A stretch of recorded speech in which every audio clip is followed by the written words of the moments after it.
This is video 4, coming out and getting back in, relationship cycling and distress in same and different sex relationships. Okay, so this is the literature review. Basically, this article is looking at things from a whole new different perspective than we've been looking at things in the previous articles I've been talking about. So they focus directly on mental health and the mental health effects of being in and on and off relationships.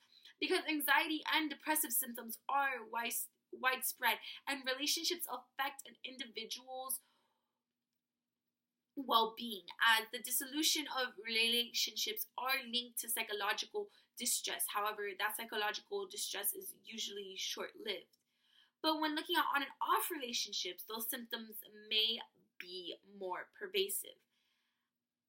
That is because on and off relationships have more instability, generally less satisfaction with the relationship, and they have a lower relational quality overall. Instability seems to be similar for those in same and different sex relationships, cyclical or non-cyclical. No research has been done specifically on same-sex cyclical relationships, and that's why this article exists. And there is less investment in the future for on and off relationships. Like if you're in a cyclical relationship, you guys are less invested in the future. There's more turmoil in the relationship, poor mental health, and these sexual minorities, so same-sex partners, face unique stress on top of that on and off again stress, because they have external factors on them, like discrimination and stigma and internalized homophobia, and all of these bigger, heavier issues on top of the tumultuous relationship stress that is brought on by being in a cyclical relationship. So this is my methodology. There was 545 individuals in same-sex and different sex relationships. 279 of them were in same-sex relationships, and 266 of them were in different sex relationships. The data was collected in 2015, and they were going to measure the they were measuring psychological distress, history of cycling, and they were factoring in for the minority stressors, which they would then be able to take out, that types of stuff. So yeah, and then this is my results section.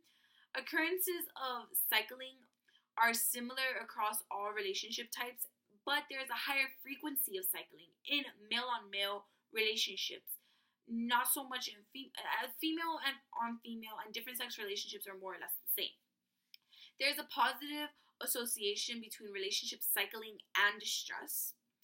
Patterns of breaks and renewal were linked to increased psychological stress. So every time the relationship broke up and got together, basically the transitional parts of the relationships were what was causing the stress and adding to the turmoil and psychologically wearing away at these people. The more transitions that a relationship had, the more tumultuous it was, the more stressful it was, the more damage it was causing. And funny enough, there was only one minority stressor that was really affecting on and off stress, and that was the feelings of isolation, alienation, and loneliness brought on by not feeling accepted, whether internally or externally by the people around you. And that kind of forces you into going back to the same person that's giving you that satisfaction and that validation. So yeah. And the whole results section of this study, the conclusion of this study, was basically that mental health needs to be considered and needs to take a role when discussing on and off relationships. And on and off relationships shouldn't be a thing separated from mental health, because we've already established that it is causing all of this relational distress. So we need to look at the links between mental health problems and relational distress caused by on and off relationships. So to conclude, same-sex and different sex relationships don't have that many different degrees of cycling. However, this study did allow us to see the effects on mental health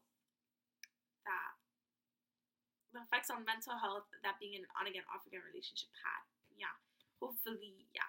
I think that's it. So thank you for watching video 4.